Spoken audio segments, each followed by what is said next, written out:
Mon nom, c'est Daniel Dumaine.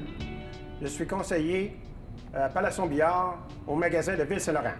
Aujourd'hui, le sujet, c'est les baguettes de billard. Il y a beaucoup de variétés dans les baguettes de billard. Pour tout début, on a la baguette un morceau, qui s'appelle la sharpshooter. C'est en érable, OK, c'est une baguette non dévissable, qui est des baguettes maison. Après ça, on a des petites baguettes.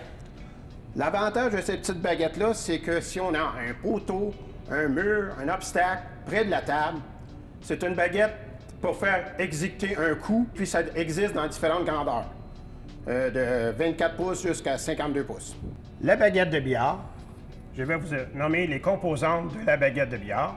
Première des choses, le type, une pièce de cuir, une virole, la pièce en plastique, la flèche, qui est en érable, un joint, qui peut être en stainless, en fibre et autres composants, le manche, la grippe, en fil de lin, en cuir et autres composants, le plaque de manche et le talon. La prochaine baguette, c'est une baguette en graphite. Elle est plus résistante à l'humidité. Ça veut dire que quand c'est une baguette qui est en bois, elle est plus sujet à avoir l'humidité qui prend sur la baguette. Tandis qu'elle, il y a moins de possibilités de gaugissement. Les caractéristiques de la baguette de snooker, c'est qu'elle a un petit bout de 10 ou 11 mm. Le manche est une partie en frein, une partie en bois de rose. Dans le bout, près du talon, c'est biseauté. C'est ça qui fait que c'est une baguette de snooker. On a des poids sur certaines baguettes qui peuvent être changés.